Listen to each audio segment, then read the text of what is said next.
Hi friends, welcome to Johanna Academy. Taluk SI எக்ஸாம்கான பாக்ஸ் கட்டன் டெஸ்ட் நம்பர் 2 இதற்கான ஆன்சர் தான் இந்த வீடியோல நம்ம பார்க்க போறோம். ஸோ இந்த டெஸ்ட்டுக்கான கொஸ்டின் பேப்பர் பிடிஎஃப் பார்த்தீங்கன்னா நம்ம வாட்ஸ்அப் சேனல்ல உங்களுக்கு நான் அப்டேட் பண்ணியிருக்கிறேன். அதை நீங்க டவுன்லோட் பண்ணிக்காங்க. ஓகேங்களா? ஒருவேளை நீங்க நம்ம வாட்ஸ்அப் சேனல்ல இல்ல அப்படின்னா நம்ம வாட்ஸ்அப் சேனல்ல ஜாயின் பண்றதுக்கான லிங்க் பார்த்தீங்கன்னா இந்த வீடியோ கீழே டிஸ்கிரிப்ஷன்ல உங்களுக்கு நான் கொடுக்குறேன். அதை கிளிக் பண்ணி நீங்க ஜாயின் பண்ணிக்காங்க. ஓகே, ஃபர்ஸ்ட் கொஸ்டின் பாருங்க. வங்கத்தின் அச்சுறுத்தல் என அறியப்படும் தாவரம். ஆன்சர் பாத்தீங்கன்னா ஆப்ஷன் சி, நீர் ஹயாசிந்த். சரிங்களா? இந்த நீர் ஹயாசிந்த் அப்படிங்கிற தாவரம் தான் வங்கத்தின் அச்சுறுத்தல் அப்படின்ட்டு அறியப்படுகிறது. நம்ம சேனல் சார்பா பாத்தீங்கன்னா வரக்கூடிய தாலுக் எஸ்ஐ எக்ஸாமுக்காக 40 days கிராஷ் டெஸ்ட் பேட்ச் அப்படிங்கிற ஒரு டெஸ்ட் பேட்ச் பாத்தீங்கன்னா இன்னில இருந்து நம்ம ஸ்டார்ட் பண்ணியிருக்கோம். சோ அந்த டெஸ்ட் பேட்ச்ல ஜாயின் பண்றதுக்கான ஃபீஸ் பாத்தீங்கன்னா 1000 ரூபாய். சோ அந்த டெஸ்ட் பேட்ச்க்கான ஷெட்யூல் அதுக்கப்புறம் மாடல் பிடிஎஃப் பாத்தீங்கன்னா இந்த வீடியோ கீழே டிஸ்கிரிப்ஷன்ல உங்களுக்கு கொடுக்குறேன். அதை டவுன்லோட் பண்ணி பாருங்க. 1000 ரூபாய் பே பண்ணி இந்த 40 days கிராஷ் டெஸ்ட் பேட்ச்ல ஜாயின் பண்றவங்களுக்கு நம்ம என்ன கொடுப்போம் அப்படின்னு பாத்தீங்கன்னா மொத்தமா ஒரு 34 தலைப்பு நான் வச்சிருக்கேன். சரிங்களா? சோ அந்த 34 தலைப்புல இருந்து தான் உங்களுக்கு வந்து கொஸ்டின்ஸ் வந்து இதுவரை நடந்த எஸ்ஏ எக்ஸாம்ல கேட்டிருக்காங்க. சோ ஒவ்வொரு நாளும் ஒவ்வொரு தலைப்பு கொடுத்து உங்களுக்கு டெஸ்ட் வைப்பேன். சரிங்களா? இப்போ உதாரணத்துக்கு ஒரு தலைப்பு இருக்கு அப்படின்னா அந்த தலைப்புல உள்ள முக்கியமான கண்டென்ட் இருக்கு பாத்தீங்களா, அதை மட்டும் உங்களுக்கு படிக்க கொடுப்பேன்.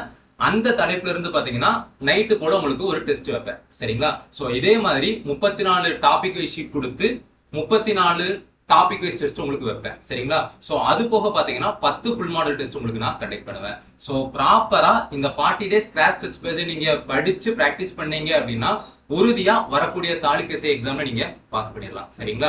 சோ இந்த தாலுக் எஸ்ஐ எக்ஸாமுக்கான டெஸ்ட் பேஜ்ல 1000 ரூபாய் பே பண்ணி ஜாயின் பண்ண விருப்பம் உள்ளவங்க பாத்தீங்கன்னா I want taluk SI test batch அப்படின்னு டைப் பண்ணி 9385950322 இந்த வாட்ஸ்அப் நம்பருக்கு சென்ட் பண்ணீங்க அப்படின்னா உங்களுக்கான ஜாயினிங் ப்ரொசீஜர் நான் அப்டேட் பண்ணுவேன். சோ விருப்பம் உள்ளவங்க நீங்க ஜாயின் பண்ணிக்காங்க. ஓகே, இப்போ ரெண்டாவது கொஸ்டின் பாருங்க. எலும்பு மஜ்ஜையில் இரத்த செல்கள் உருவாகும் செயல்முறைகள் எவ்வாறு அழைக்கப்படுகிறது?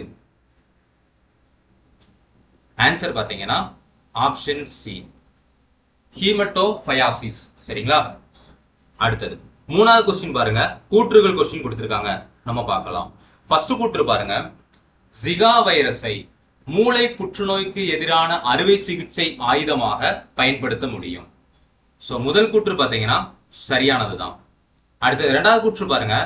வாய்வெளி எடுத்துக்கொள்ளக்கூடிய வீரியமிழந்த உயிருள்ள போலியோ தடுப்பு மருந்தை டாக்டர் ஆல்பர்ட் சாயின் என்பவர் தயாரித்தார். இரண்டாவது கூற்றும் பாத்தீங்கன்னா சரியானதுதான். சோ அதற்கான ஆன்சர் பாத்தீங்கன்னா ஆப்ஷன் ஏ, கூற்று 1, 2 சரி. அடுத்தது நாலாவது கொஸ்டின். வேளாண் ஆராய்ச்சி மற்றும் உலக உணவு பாதுகாப்பு குழுமத்திற்கான கரூரில் டேஸ் என்ற சுற்றுச்சூழல் அமைப்பை நம்மாழ்வார் நிறுவினார். ஆன்சர் பாத்தீங்கன்னா ஆப்ஷன் சி, வானகம். சரிங்களா? அடுத்தது அஞ்சாவது கொஸ்டின். இவற்றுள் புரோட்டோசோவா நோயை தேர்வு செய்க. இந்த கொடுத்திருக்க லிஸ்ட்ல ஆப்ஷன் ஏ, மலேரியா, இதுதான் புரோட்டோசோவா நோய். அடுத்தது ஆறாவது கொஸ்டின். ஒரு நாளைக்கு மனிதன் எடுத்துக்கொள்ளும் ஆக்சிஜனின் சராசரி அளவு என்ன?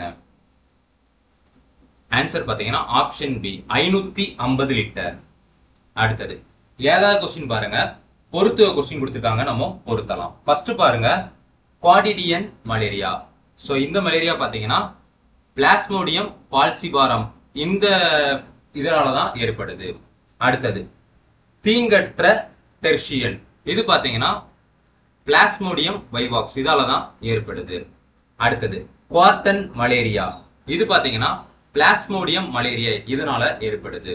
அடுத்தது பாருங்க மிதமான டெர்ஷியன் மலேரியா, இது பாத்தீங்கன்னா பிளாஸ்மோடியம் ஓவேல் இதால ஏற்படுது. சோ அதற்கான ஆன்சர் பாத்தீங்கன்னா ஏக்கு 2, பிக்கு 3, சிக்கு 1, டிக்கு 4. சோ ஆப்ஷன் 2 தான் இதற்கான ஆன்சர்.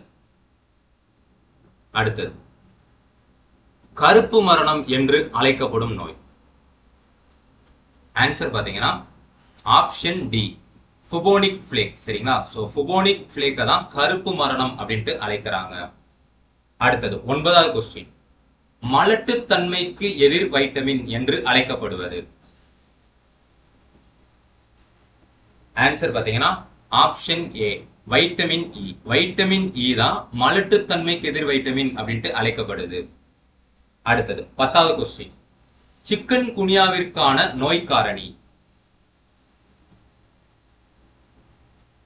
ஆன்சர் பாத்தீங்கன்னா ஆப்ஷன் சி, ஆல்பா அல்லது டோகோ வைரஸ். சரிங்களா? அடுத்தது 11வது கொஸ்டின். கூற்றுகள் கொஸ்டின் கொடுத்திருக்காங்க, நம்ம பார்க்கலாம். ஃபர்ஸ்ட் கூற்று பாருங்க. எட்வர்ட் ஜென்னர் பெரியம்மை நோய்க்கான தடுப்பு மருந்தை முதலில் தயாரித்தார். முதல் கூற்று பாத்தீங்கன்னா சரியானதுதான். இரண்டாவது கூற்று பாருங்க. லூயிஸ் பாஸ்டர் வெறிநாய்க்கடி, ஆந்த்ராக்ஸ் மற்றும் காலரா நோய்க்கான தடுப்பு மருந்தை கண்டுபிடித்தார். ரெண்டாவது உங்களுக்கு சரியானதுதான். இதற்கான ஆன்சர் பாத்தீங்கன்னா ஆப்ஷன் ஏ, கூற்று 1, 2 சரி. அடுத்தது 12வது கொஸ்டின் பாருங்க. உலக தாய்ப்பால் ஊட்டும் வாரம்?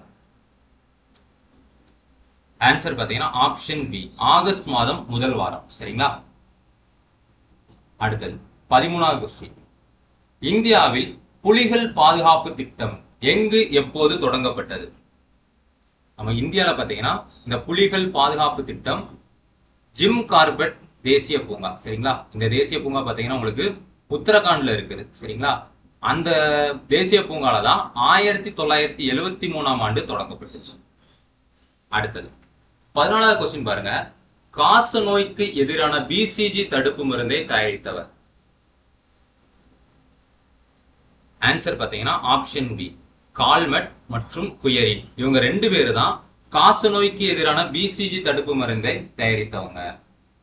அடுத்தது 15வது கொஸ்டின். பொருத்துவ கொஸ்டின் கொடுத்திருக்காங்க, நம்ம பொருத்தலாம். ஃபர்ஸ்ட் பாருங்க. உலக வன தினம். உலக வன தினம் பாத்தீங்கன்னா மார்ச் 21. சரிங்களா? அடுத்தது புவி தினம். புவி தினம் எல்லாருக்கும் மேக்சிமம் தெரிஞ்சிருக்கும், ஏப்ரல் 22. அடுத்தது உலக சுற்றுச்சூழல் தினம் ஜூன் 5. உலக ஓசோன் தினம் செப்டம்பர் 14. இதற்கான ஆன்சர் பாத்தீங்கன்னா ஏக்கு 2, பிக்கு 1, சிக்கு 3, டிக்கு 4. ஆப்ஷன் 2. அடுத்தது 16வது கொஸ்டின். தொழில் ரீதியாக உருவாக்கப்படும் காடுகளில் சேமிக்கப்படும் கார்பன்? ஆன்சர் பாத்தீங்கன்னா ஆப்ஷன் டி, பழுப்பு கார்பன். அடுத்தது சடுதி மாற்ற பயிர் பெருக்கத்தின் முன்னோடி யார்? ஆன்சர் பாத்தீங்கன்னா எம்.எஸ். சுவாமிநாதன். சரிங்களா? எம்.எஸ். சுவாமிநாதன் தான் சடுதி மாற்ற பயிர் பெருக்கத்தின் முன்னோடி அப்படின்ட்டு அழைக்கப்படுறார். சரிங்களா? அது மட்டும் இல்ல, இந்தியாவின் பசுமை புரட்சியின் தந்தை அப்படின்ட்டு இந்த எம்.எஸ். சுவாமிநாதன் அழைக்கப்படுறாரு. அடுத்தது 18வது கொஸ்டின் பாருங்க. கூற்றுகள் கொஸ்டின் உங்களுக்கு கொடுத்திருக்காங்க. ஃபர்ஸ்ட் கூற்று பாருங்க. நிபா வைரஸ் என்பது ஒரு ஜூனோடிக் வைரஸ். முதல் கூற்று சரியானதுதான்.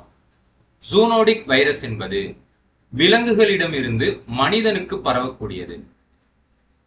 ரெண்டாவது கூற்றும் பாத்தீங்கன்னா சரியானதுதான். ஆப்ஷன் ஏ, கூற்று 1, 2 சரி. இதுதான் சரியான ஆன்சர். அடுத்தது 19வது கொஸ்டின். கொல்லப்பட்ட நுண்ணுயிர்களை கொண்ட போலியோ தடுப்பு மருந்தை தயாரித்தவர்? ஆன்சர் பாத்தீங்கன்னா ஆப்ஷன் பி, ஜோனத் சால். சரிங்களா? இவர் தான் கொல்லப்பட்ட நுண்ணுயிர்களை கொண்ட போலியோ தடுப்பு மருந்தை தயாரித்தாரு. அடுத்தது நிமோனியாவால் பாதிக்கப்படும் உறுப்பு. இது மேக்சிமம் தெரிஞ்சிருக்கும், நுரையீரல். அடுத்தது 21வது கொஸ்டின் பாருங்க. 1997 முதலில் டேஸ் என்னும் மரபியல்பு மாற்றப்பட்ட பசு உருவாக்கப்பட்டது? ஆன்சர் பாத்தீங்கன்னா ஆப்ஷன் சி, ரோஷி. சரிங்களா? நிறைய பேர் பாத்தீங்கன்னா டாலி அப்படின்னு சொல்லிட்டு இதுக்கு தப்பா ஆன்சர் பண்ண வாய்ப்பு இருக்கு. ஆன்சர் பாத்தீங்கன்னா ரோசி. சரிங்களா? டாலி அப்படிங்கிறது பாத்தீங்கன்னா உங்களுக்கு செம்மறியாடு. சரிங்களா? அடுத்தது நோய்களால் பாதிக்கப்படும் பகுதிகளை சரியாக பொருத்துக. நம்ம பொருத்தலாம். டைஃபாய்டு. டைஃபாய்டு அப்படிங்கிற நோயால பாத்தீங்கன்னா குடல் பாதிக்கப்படும். காச நோயால பாத்தீங்கன்னா நுரையீரல் பாதிக்கப்படுது. சிக்கன் குனியாவால பாத்தீங்கன்னா நரம்பு மண்டலம் பாதிக்கப்படுது. புட்டாளாமை நோயால பாத்தீங்கன்னா உமிழ்நீர் சுரப்பி பாதிக்கப்படுது. இதற்கான ஆன்சர் பாத்தீங்கன்னா ஏக்கு 2, பிக்கு 3, சிக்கு 4, டிக்கு 1. ஆப்ஷன் 3. சரிங்களா? அடுத்தது 23வது கொஸ்டின். உயிரினங்களில் ஒவ்வொரு 10 டிகிரி செல்சியஸ் வெப்பநிலை உயர்வுக்கும் வளர்ச்சிதை மாற்ற வீதம் இரட்டிப்படைகிறது என்று குறிப்பிடும் விதி? ஆன்சர் பாத்தீங்கன்னா ஆப்ஷன் ஏ வான் காப் விதி. சரிங்களா? அடுத்தது 24வது கொஸ்டின் பாருங்க. சிப்கோ இயக்கம் சுற்றுச்சூழல் பாதுகாப்பு இயக்கம் இது சுந்தர்லால் பகுனா என்பவரால் ஆரம்பிக்கப்பட்டது. முதல் கூற்று சரியான கூற்று தான். ரெண்டாவது பாருங்க, அப்பிகோ இயக்கம் சுற்றுச்சூழல் பாதுகாப்பு இயக்கம் இது பாண்டுரங்க ஹெக்டேவினால் தொடங்கப்பட்டது. ரெண்டாவதும் பாத்தீங்கன்னா சரியான கூற்று தான். ஆப்ஷன் ஏ கூற்று 1, 2 சரி. இதுதான் சரியான ஆன்சர். அடுத்தது 25வது கொஸ்டின். ஏடிஸ் எஜிப்டி கொசுக்களினால் பரவும் நோய். ஆன்சர் பாத்தீங்கன்னா ஆப்ஷன் ஏ சிக்கன் குனியா, அதுக்கப்புறம் டெங்கு காய்ச்சல். இது ரெண்டும் பாத்தீங்கன்னா ஏடிஸ் எஜிப்டி கொசுக்களினால் பரவும் நோய். சரிங்களா? ஓகே, அவ்வளவுதான். தேங்க்யூ.